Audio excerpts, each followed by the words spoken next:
निकाय।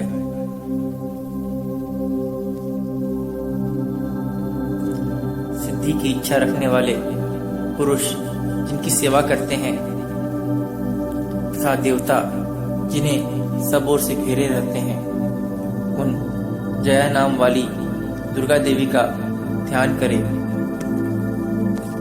उनके श्रीअंगों की आभा काले मेघ के समान श्याम है। वे अपने कटाक्षों से शत्रु समूह को भय प्रदान करती हैं।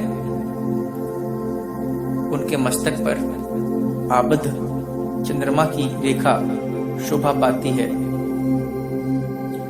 वे अपने हाथों में शंख, चक्र, कृपाण और त्रिशूल धारण करती हैं। उनके 3 नेत्र हैं। वे सिंह के कंधे पर चढ़ी हुई हैं और अपने तेज से तीनों लोगों को परिपूर्ण कर रही हैं। ऋषि कहते हैं, अत्यंत पराक्रमी दुरात्मा महिषासुर तथा उसकी दैत्य सेना के देवी के हाथ से मारे जाने पर इंद्र आदि देवता प्रणाम के लिए गर्दन तथा कंधे झुकाकर उन भगवती दुर्गा का उत्तम वचनों द्वारा स्तवन करने लगे। उस समय उनके सुंदर अंगों में अत्यंत हर्ष के कारण रोमांच हो आया था। देवता बोले, संपूर्ण देवताओं की शक्ति का समुदाय ही जिनका स्वरूप है तथा जिन देवी ने अपनी शक्ति से संपूर्ण जगत को व्याप्त कर रखा है, समस्त देवताओं और महर्षियों की पूजनीय उन जगदम्बा को हम भक्ति पूर्वक नमस्कार करते हैं। वे हम लोगों का कल्याण करें। जिनके अनुपम प्रभाव और बल का वर्णन करने में भगवान शेषनाग, ब्रह्मा जी तथा महादेव जी भी समर्थ नहीं है, वे भगवती चंडिका संपूर्ण जगत का पालन एवं अशुभ भय का नाश करने का विचार करें। जो पुण्यात्माओं के घरों में स्वयं ही लक्ष्मी रूप से, पापियों के यहाँ दरिद्रता रूप से, शुद्ध अंतःकरण वाले पुरुषों के हृदय में बुद्धि रूप से, सत्पुरुषों में श्रद्धा रूप से तथा कुलीन मनुष्य में लज्जा रूप से निवास करती हैं, उन आप भगवती दुर्गा को हम नमस्कार करते हैं। देवी, आप संपूर्ण विश्व का पालन कीजिए। देवी, आपके इस अचिंत्य रूप का असुरों का नाश करने वाले भारी पराक्रम का तथा समस्त देवताओं और दैत्यों के समक्ष युद्ध में प्रकट किए हुए आपके अद्भुत चरित्रों का हम किस प्रकार वर्णन करें। आप संपूर्ण जगत की उत्पत्ति में कारण हैं। आप में सत्वगुण, रजोगुण और तमोगुण, ये तीनों गुण मौजूद हैं, तो भी दोषों के साथ आपका संसर्ग नहीं जान पड़ता। भगवान विष्णु और महादेव जी आदि देवता भी आपका पार नहीं पाते। आप ही सबका आश्रय हैं। यह समस्त जगत आपका अंशभूत है, क्योंकि आप सबकी आदिभूत अव्याकृता परा प्रकृति हैं। देवी, संपूर्ण यज्ञों में जिसके उच्चारण से सब देवता तृप्ति लाभ करते हैं, वह स्वाहा आप ही हैं। इसके अतिरिक्त आप पितरों की भी तृप्ति का कारण हैं, अतएव सब लोग आपको स्वधा भी कहते हैं। देवी, जो मोक्ष की प्राप्ति का साधन है, अचिंत्य अव्रत स्वरूपा है, समस्त दोषों से रहित जितेंद्रिय तत्व को ही सार वस्तु मानने वाले तथा मोक्ष की अभिलाषा रखने वाले मुनिजन जिसका अभ्यास करते हैं, वह भगवती पराविद्या आप ही हैं। आप शब्द स्वरूपा हैं। अत्यंत निर्मल ऋग्वेद, यजुर्वेद तथा उद्गीत के मनोहर पदों के पाठ से युक्त सामवेद का भी आधार आप ही हैं। आप देवी त्रयी और भगवती हैं। इस विश्व की उत्पत्ति एवं पालन के लिए आप ही वार्ता के रूप में प्रकट हुई हैं। आप संपूर्ण जगत की घोर घोर पीड़ा का नाश करने वाली हैं। देवी, जिससे समस्त शास्त्रों के सार का ज्ञान होता है, वह मेधा शक्ति आप ही हैं। दुर्गम भवसागर से पार उतारने वाली नौका रूप दुर्गा देवी भी आप ही हैं। आपकी कहीं भी आसक्ति नहीं है। कैटव के शत्रु भगवान विष्णु के वक्षस्थल में एकमात्र निवास करने वाली भगवती लक्ष्मी तथा भगवान चंद्रशेखर द्वारा सम्मानित गौरी देवी भी आप ही हैं। आपका मुख मंद मुस्कान से सुशोभित निर्मल पूर्ण चंद्रमा के बिंब का अनुकरण करने वाला और उत्तम स्वर्ण की मनोहर कांति से कमनीय है। तो भी उसे देखकर महिषासुर को क्रोध हुआ और सहसा उसने उस पर प्रहार कर दिया। यह बड़े आश्चर्य की बात है। देवी, वही मुख जब क्रोध से युक्त होने पर उदय काल के चंद्रमा की भांति लाल और तनी हुई भौहों के कारण विकराल हो उठा, तब उसे देखकर जो महिषासुर के प्राण तुरंत नहीं निकल गए, यह उससे भी बढ़कर आश्चर्य की बात है।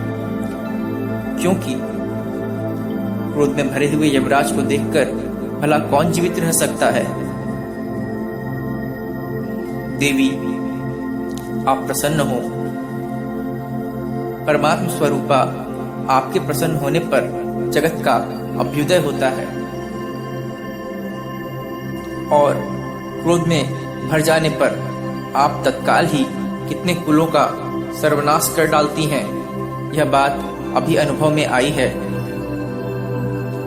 क्योंकि महिषासुर की यह विशाल सेना क्षण भर में आपके कोप से नष्ट हो गई है। सदा अभ्युदय प्रदान करने वाली आप जिन पर प्रसन्न रहती हैं, वे ही देश में सम्मानित हैं। उन्हीं को धन और यश की प्राप्ति होती है। उन्हीं का धर्म कभी शिथिल नहीं होता तथा वे ही अपने हष्ट पुष्ट स्त्री पुत्र और भृत्यों के साथ धन्य माने जाते हैं। देवी, आपकी ही कृपा से पुण्यात्मा पुरुष प्रतिदिन अत्यंत श्रद्धा पूर्वक सदा सब प्रकार के धर्मानुकूल कर्म करता है और उसके प्रभाव से स्वर्गलोक में जाता है। इसलिए आप तीनों लोकों में निश्चय ही मनोवांछित फल देने वाली हैं। माँ दुर्गे, आप स्मरण करने पर सब प्राणियों का भय हर लेती हैं और स्वस्थ पुरुषों द्वारा चिंतन करने पर उन्हें परम कल्याणमयी बुद्धि प्रदान करती हैं। दुख, दरिद्रता और भय हरने वाली देवी, आपके सिवा दूसरी कौन है जिसका चित्त सबका उपकार करने के लिए सदा ही दयाद्र रहता हो।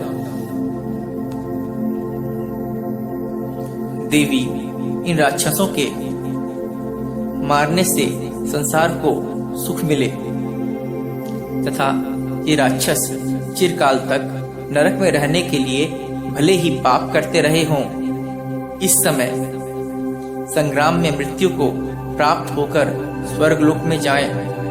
निश्चय ही यही सोचकर आप शत्रुओं का वध करती हैं। आप शत्रुओं पर शस्त्रों का प्रहार क्यों करती हैं? समस्त असुरों को दृष्टिपात मात्र से ही भस्म क्यों नहीं कर देती? इसमें एक रहस्य है।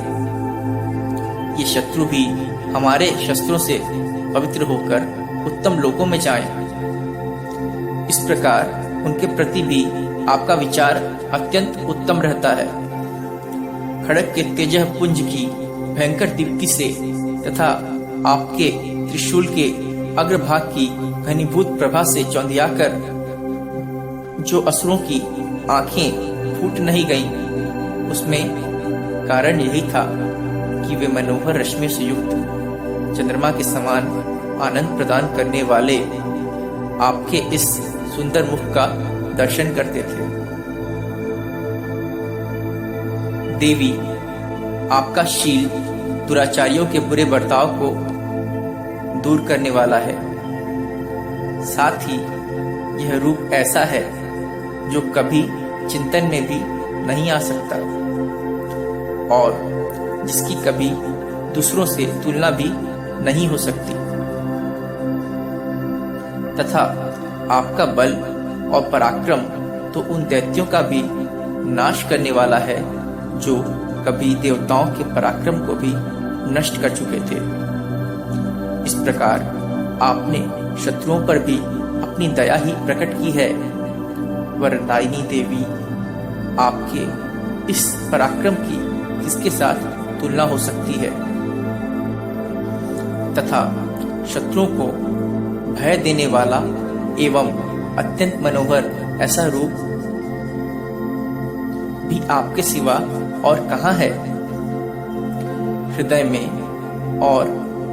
में कृपा और युद्ध में निष्ठुरता, ये दोनों बातें तीनों लोकों के भीतर केवल आप में ही देखी गई हैं।